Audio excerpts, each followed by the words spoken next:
Now today we'll discuss about impulse and its applications.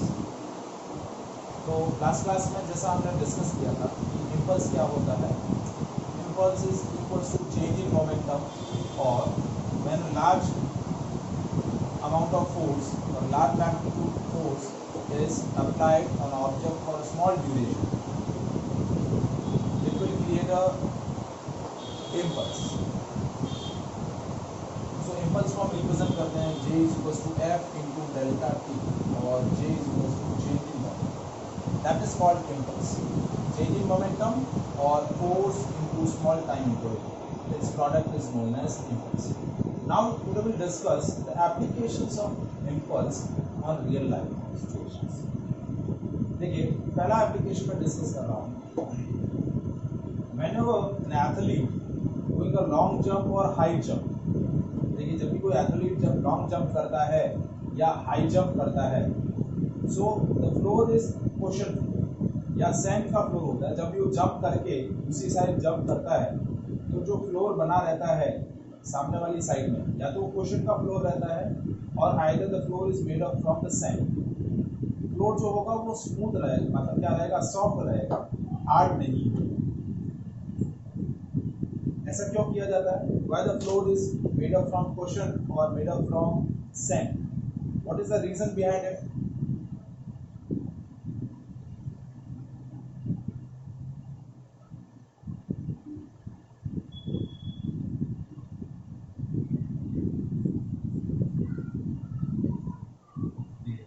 Anyone else?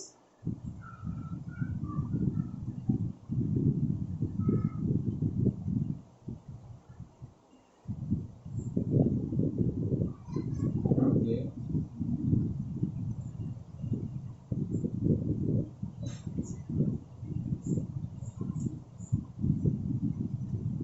Anyone else?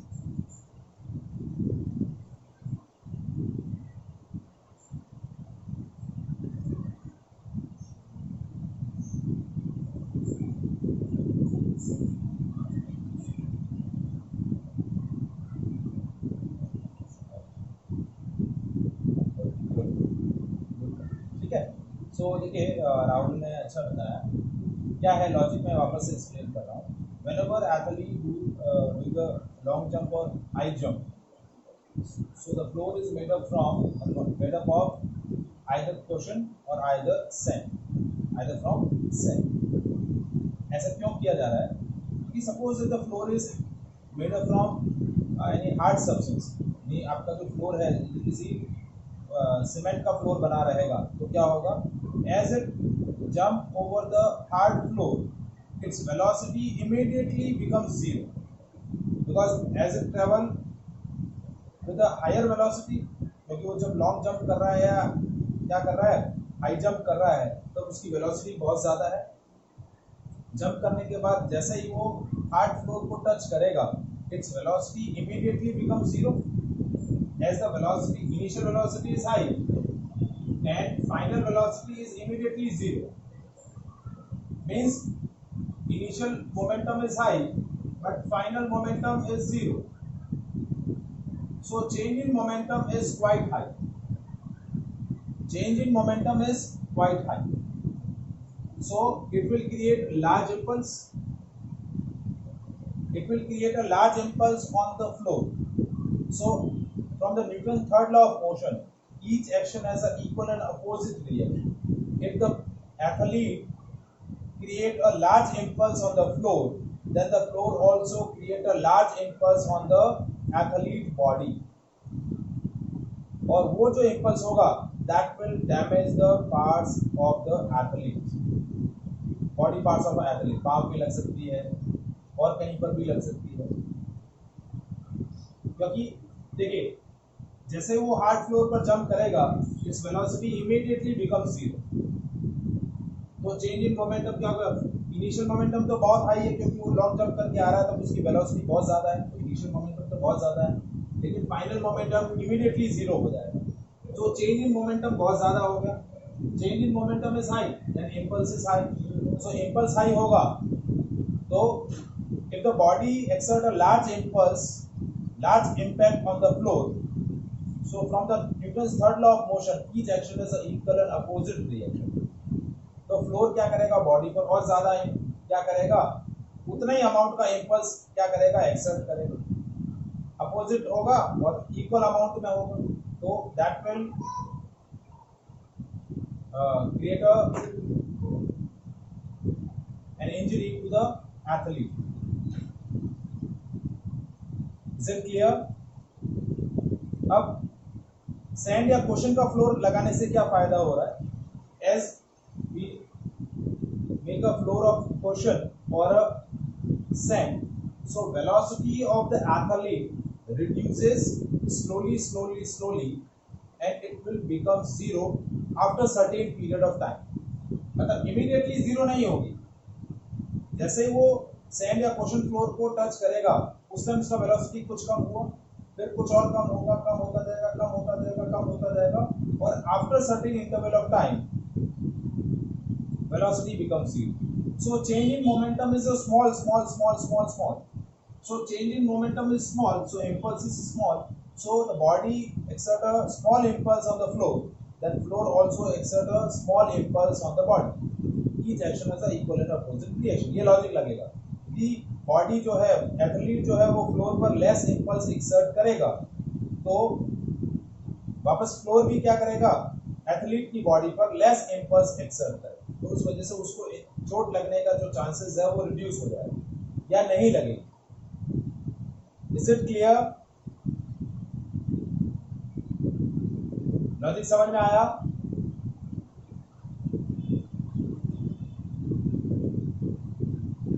Now second example, last class में भी ये example मैं discuss कर रहा था लेकिन सेशन हमारा कंप्लीट हो गया था, कि whenever fielder catch a ball, so it moves his hand towards the body, it not immediately catch the ball. Fast moving ball को इमीडिएटली ऐसे कैच नहीं करेगा, आगे हाथ ले जाके ऐसे कैच नहीं करेगा, it moves it's hand towards the body. क्योंकि सेम यही लॉजिक है कि if it is suddenly catch the fast moving ball, immediately catch the fast moving ball by moving his hand away from the body, velocity becomes zero immediately. So change in momentum of the velocity is zero, change in momentum is high, impulse is high, so the fielder's hand exert a large impulse on the ball, so ball also exert a large impulse on the hands of the fielder, so that will create an injury on the fielder's hand. So to avoid that situation, the fielder whenever catch a ball, it moves his hand towards its body. So what will happen? The change in velocity of the ball, but decrease in the velocity of ball takes some time. So change in momentum is small. क्योंकि velocity धीरे धीरे reduce हो रहा है. Decrement in the velocity of ball slowly. It will not immediately zero. So change in momentum is less. Change in momentum is less. Then impulse is less. So the fielder's hand exert a less impulse on the ball. Then ball also exert a less impulse on the fielder's hand. तो injury लगने का, चोट लगने का chances कम हो जाए, क्योंकि उस सिचुएशन में सिस्टम पर लेस इंपल्स की रिक्वायरमेंट है. यदि आप ज्यादा इंपल्स एक्सर्ट करेंगे तो रिएक्शन जब होगा वो रिएक्शन भी उतना ही सेम मैग्नीट्यूड का होगा अपोजिट डायरेक्शन में, तो वो क्या क्रिएट कर देगा, इंजरी क्रिएट कर. अब तीसरा मैं एग्जांपल ले रहा हूँ कि whenever we want to break a solid object, जैसे कोई ब्रिक है, कोई भी आपको ब्रेक डाउन करनी है, so we need a karate expert. हमने केमिस्ट्री के अंदर भी पढ़ा था कि एक सॉलिड ऑब्जेक्ट को ब्रेक डाउन करना है, so we need a karate expert. So karate expert क्या करता है? It exerts a large force on the brick for small duration of time. Time of contact between the brick and between the hand of the karate expert is negligible. So large magnitude of force exert on the brake for a small duration of contact. So it will create a large impulse, and that large impulse break down the brake. क्योंकि वहां large impulse की requirement है, वो क्या करेगा, बहुत ज्यादा amount में फोर्स अप्लाई करेगा और lesser duration of contact. Time duration जो कांटेक्ट का होगा बहुत ही नेग्लिजिबल होगा, और वो जो टाइम कांटेक्ट लेसर ड्यूरेशन का है वो कैसे क्रिएट हुआ, ड्यू टू द प्रैक्टिस की वजह से वो क्रिएट हुआ। आप या मैं यदि सॉलिड ऑब्जेक्ट पर मारेंगे तो हमारा जो सॉलिड ऑब्जेक्ट के साथ कांटेक्ट होगा वो ज्यादा ड्यूरेशन के लिए होगा। आप क्या करेंगे, जैसे ही सॉलिड ऑब्जेक्ट पर फोर्स डालेंगे कांटेक्ट ज्यादा होगा, जितना ज्यादा आप फोर्स एक्सेप्ट करेंगे वापस वो सॉलिड ऑब्जेक्ट आपके एंड पर उतना ही ज्यादा फोर्स एक्सेप्ट करेगा, तो आपको चोट लगने के चांसेस हो जाएंगे। तो कराटे एक्सपर्ट क्या करता है, he apply a large amount of force for small duration of time, which will create a large impulse, and that large impulse create a large force, and due to that the solid object breaks. So these are the applications, real life applications of impulse, कि कहीं पर change in momentum जो है वो बहुत slow होना चाहिए ताकि इम्पल्स में इम्पल्सिव फोर्स कम हो। इम्पल्सिव फोर्स कम होगा तो जो है आपकी इंजरी लगने के चांसेस कम होंगे। कहीं पर इम्पल्सिव फोर्स ज़्यादा चाहिए तो वहाँ हमें क्या करना पड़ेगा, large amount of force apply करना पड़ेगा for small duration of contact. So that will create a large impulse, large change in momentum. As the change in momentum is large, impulse is large, it will create a large force. Is it clear?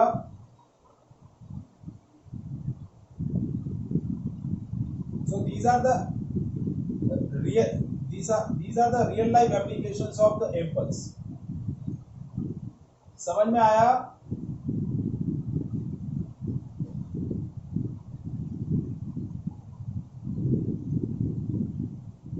Everyone?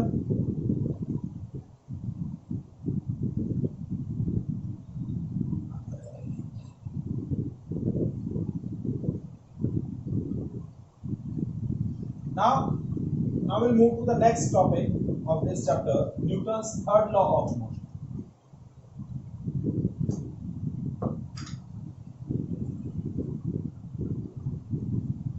Newton's third law of motion. So what is Newton's third law of motion?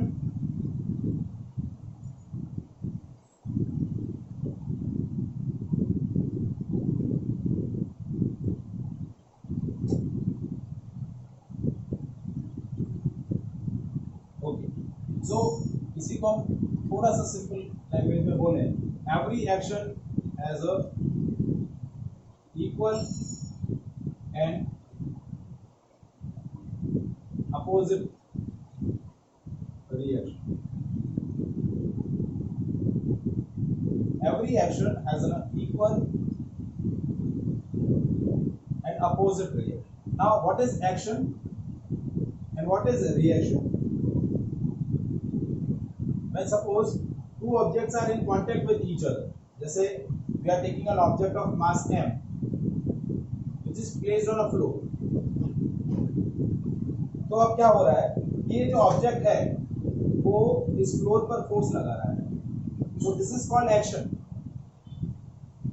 An object 1 exert a force on object 2, that is called action. Then object 2 also exert a force on object 1, that is called reaction. And action and reaction are always equal and opposite. When two objects are in contact with each other,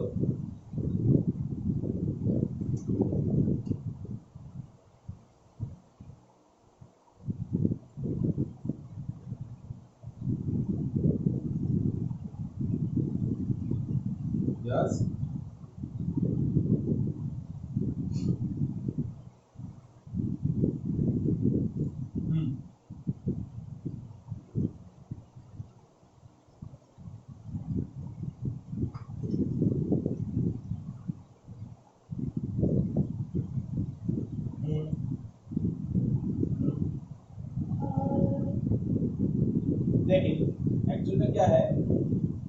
every action is equal and opposite reaction, but action and reaction forces are acting on a different objects. एक ही object पर लगने वाले दो equal और opposite forces action और reaction नहीं बोले जाते। मैं इस टॉपिक को एक बार पूरा कंप्लीट कर दूं, फिर आपको और क्लियरली समझ में आ जाएगा what is action and what is Newton's third law of motion, what is action and reaction. जैसे मैंने बोला कि suppose two objects are in contact with each other, object 1 exert force on object 2, तो ये हो गया एक्शन।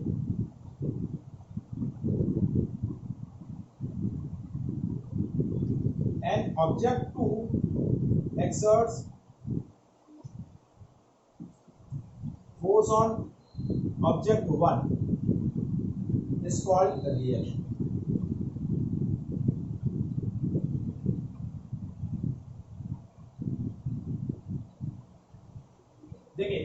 देखिए ये ऑब्जेक्ट 1 है और ये ऑब्जेक्ट 2 है।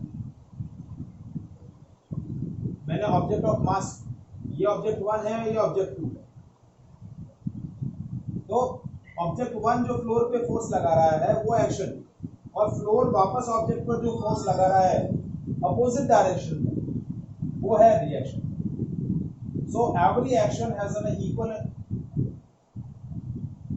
एक्शन और रिएक्शन मैग्नीट्यूड वाइज सेम होते हैं, और मैग्नीट्यूड सेम होगा, डायरेक्शन अपोजिट होगी, but they are always exerts on different object.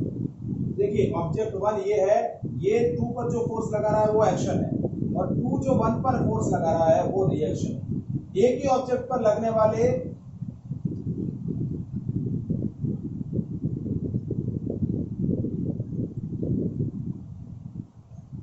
Yes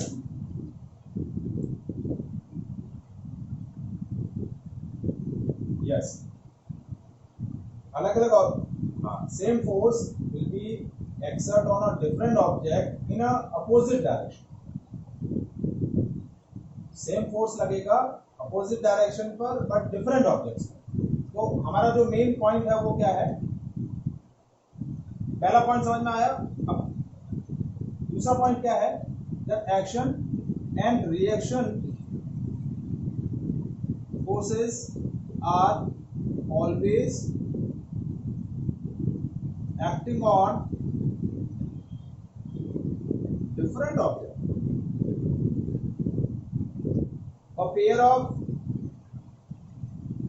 equal and opposite forces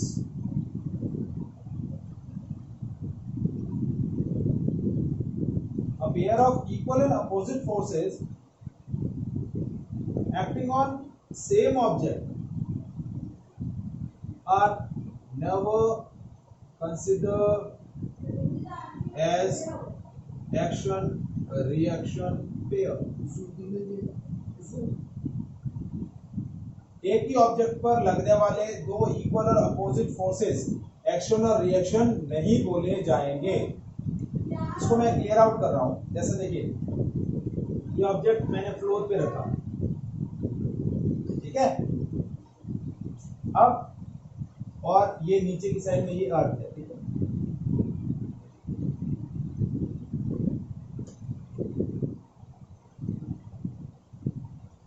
क्या समझा, अभी कुछ समझाया नहीं, स्टेटमेंट ही लिखा है बेटा।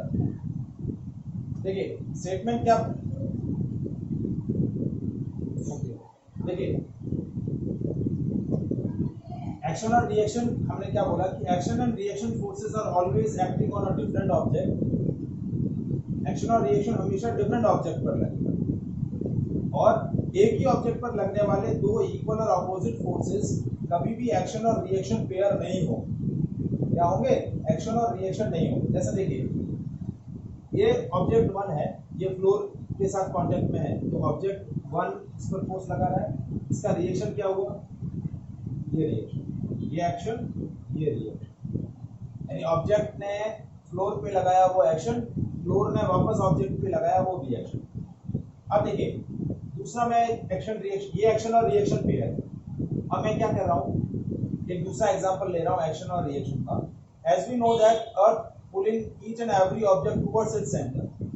तो देखिए अर्थ जो है वो ऑब्जेक्ट को अपनी तरफ पुल कर रही है, वो एक्शन।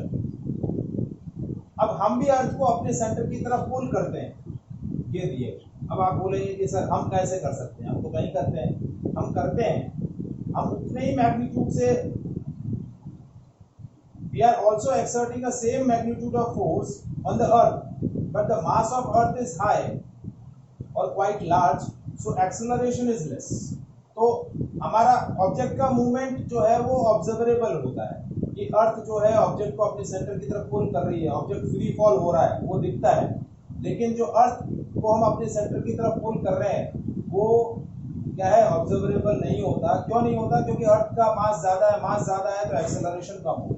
ये हम लेटर ऑन हमारा जो थर्ड पॉइंट है एक्शन रिएक्शन पेयर का, यानी Newton third law of motion का, वो हम डिस्कस करेंगे। पहले मैं ये पॉइंट डिस्कस करना चाहता हूँ कि a pair of equal and opposite forces acting on a same object।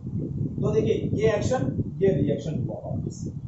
अब मैंने क्या किया, यही सेम ऑब्जेक्ट लिया, इस ऑब्जेक्ट पर फ्लोर ऊपर की डायरेक्शन में फोर्स लगा रहा है और अर्थ नीचे की डायरेक्शन में फोर्स लगा रहा है।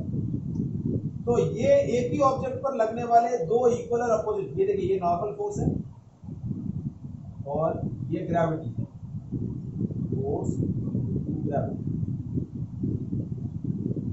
तो इस ऑब्जेक्ट पर लगने वाले ये दोनों इक्वल और अपोजिट फोर्सेस हैं, ये भी और ये फोर्स इक्वल है और अपोजिट है, लेकिन they are never consider as a action और रिएक्शन, क्योंकि एक ही ऑब्जेक्ट पर लगने वाले दो इक्वल और अपोजिट फोर्सेस कभी भी एक्शन और रिएक्शन नहीं होंगे। एक्शन और रिएक्शन हमेशा दो अलग अलग ऑब्जेक्ट पर लगेंगे। एक ए बी पर लगा रहा है तो बी ए पर लगाएगा, वो एक्शन और रिएक्शन होगा। इसमें क्या हो रहा है, दोनों फोर्सेस इसी ऑब्जेक्ट पर लग रहे हैं, फ्लोर उस पर ऊपर की डायरेक्शन में लगा रहा है और अर्थ इस पर नीचे की डायरेक्शन में लगा रहा है। तो ये दोनों फोर्सेस जो एक ऊपर की डायरेक्शन में और एक नीचे की डायरेक्शन में, ये दोनों फोर्सेस इसी ऑब्जेक्ट पे लग रहे हैं। तो एक ही ऑब्जेक्ट पर लगने वाले जो दो इक्वल और अपोजिट फोर्सेस जो होंगे, they are never consider as a action and reaction pair. Is it clear? समझ में आया? So action and reaction forces are always acting on a different object. आया समझ में? हाँ बोलिए, हाँ बोलिए।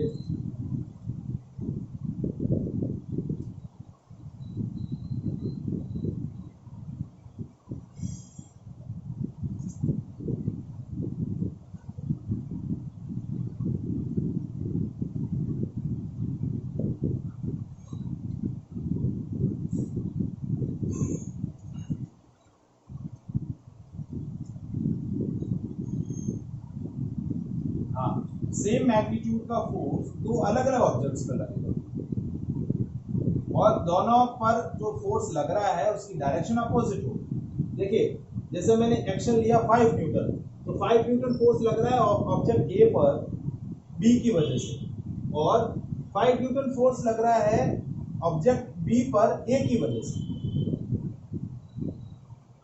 और दोनों की डायरेक्शन अपोजिट है।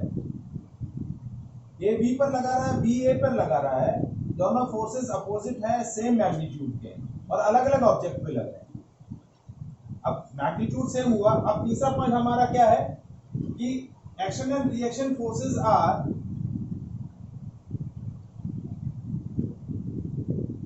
Equal in magnitude but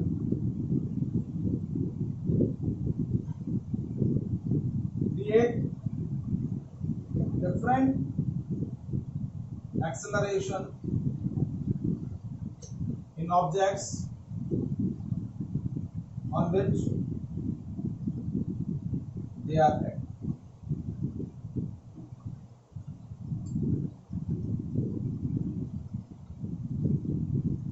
Action and reaction forces are equal in magnitude but create different acceleration in objects on which they are acting. अब इसको मैं एक एग्जांपल से आपको डिस्कस करता हूँ कि जब आपकी बुलेट फायर होती है गन से, when we fire a bullet from the gun, bullet moves in a forward direction with a higher velocity, but gun will be move backward direction with a lesser velocity.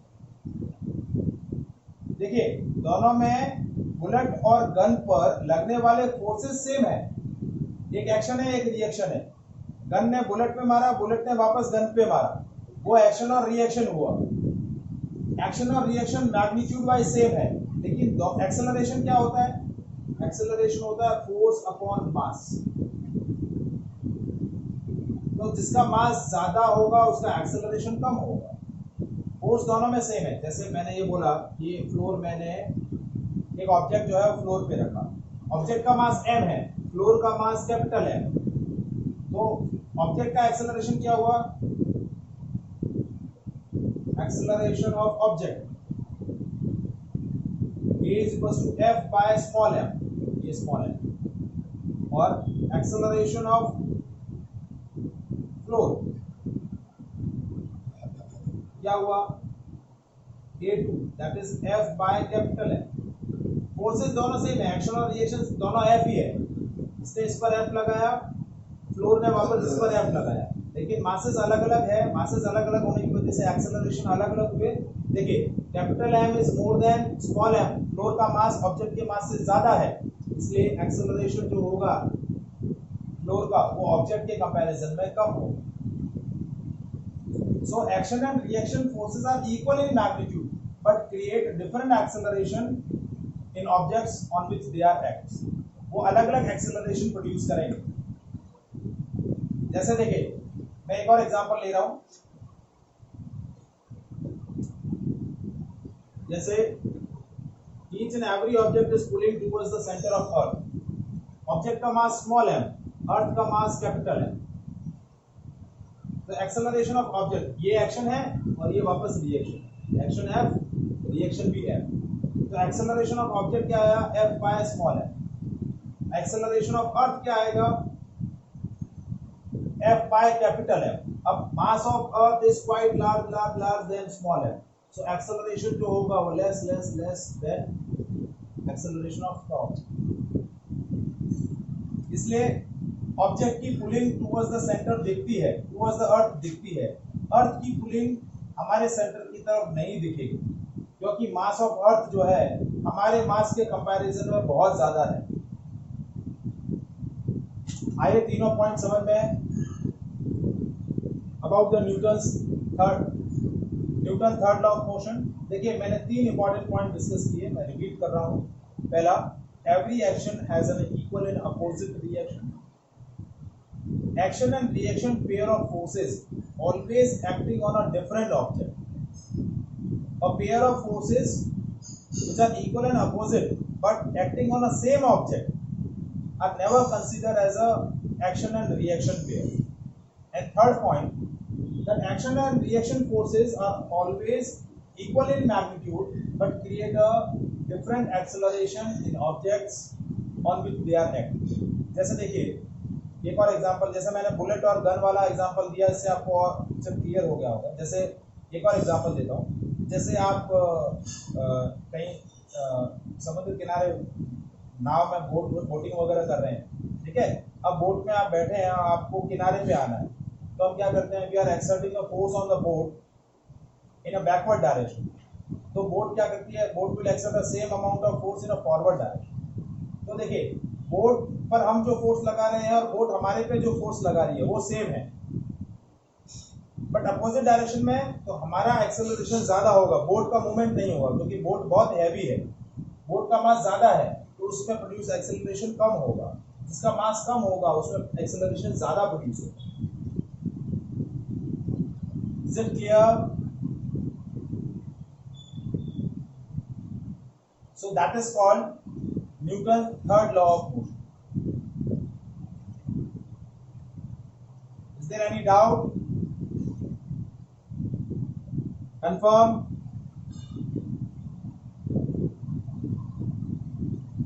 So that is all about all the three laws of motion। First law of motion is law of inertia। Second law of motion gives the magnitude of force। And third law of motion is an important law, action and reaction pair. Each action has an equal and opposite reaction. Any doubt?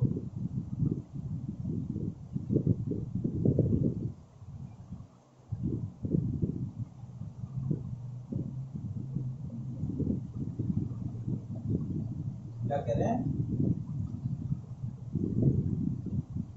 इसका घुलेल का आगे से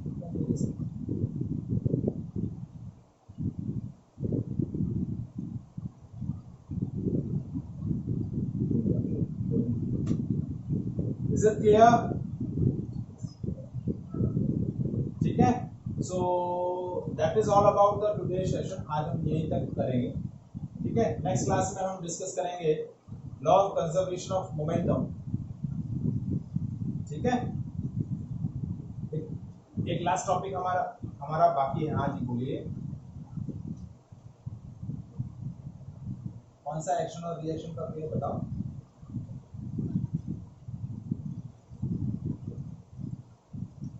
magnitude wise same होंगे, लेकिन एक ही force, एक ही object पर लगने वाले दो इक्वल और अपोजिट फोर्सेस एक्शन और रिएक्शन नहीं होंगे। जैसे देखो, ये ऑब्जेक्ट एम है, ठीक है, इसको अर्थ अपने सेंटर की तरफ पुल कर रही है, ग्रेविटी नीचे की तरफ लगेगी, और ये फ्लोर जो है इस पर ऊपर की डायरेक्शन में फोर्स लगेगा। तो इसी ऑब्जेक्ट पर ये दोनों फोर्सेस लग रहे हैं, तो एक ही ऑब्जेक्ट पर लगने वाले दो इक्वल और अपोजिट फोर्सेस, ये ऊपर की डायरेक्शन में, नीचे की डायरेक्शन में। ऑब्जेक्ट आपका रेस्ट में है, रेस्ट में मतलब एक्सेलरेशन जीरो है, एक्सेलरेशन जीरो है मतलब नेट फोर्स जीरो है।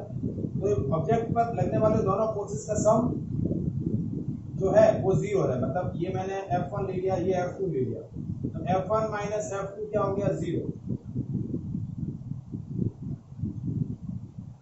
ठीक है। F1 माइनस F2 जीरो, यानी F1 और F2 इक्वल है। ये दोनों फोर्सेस इक्वल और अपोजिट है, लेकिन इनको एक्शन और रिएक्शन नहीं बोले। क्यों नहीं बोलेंगे? क्यों? क्योंकि ये एक ही ऑब्जेक्ट पर लगने वाले दो इक्वल और अपोजिट फोर्सेस हैं, और एक्शन और रिएक्शन हमेशा दो डिफरेंट ऑब्जेक्ट्स पर लगेंगे। ए बी पर लगाएगा तो बी ए पर जो इक्वल फोर्स लगा रहा है अपोजिट डायरेक्शन में, वो रिएक्शन बोला जाएगा।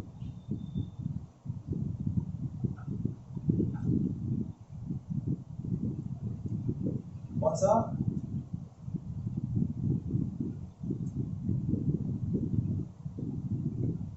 ये वाली सिचुएशन, और सीधे किसी भी ऑब्जेक्ट पर लगने वाले सारे फोर्सेस मुझे एनकाउंटर करने हैं, तो वहां मैं लगाऊंगा। जैसे ये अभी देखो, ये आएगा, देखो Newton second law of motion की बहुत सारी एप्लीकेशंस है, लेकिन अभी आपके सिलेबस में नहीं है। 11th में साइंस लोगे तो बताऊंगा मैं आपको, ठीक है, बहुत सारी एप्लीकेशंस है। हाँ हाँ,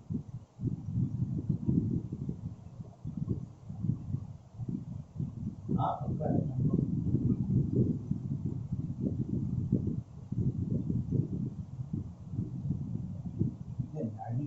मैग्नीट्यूड ऑफ फोर्स पे ही इक्वल है ना। मैग्नीट्यूड मतलब न्यूमेरिकल वैल्यू,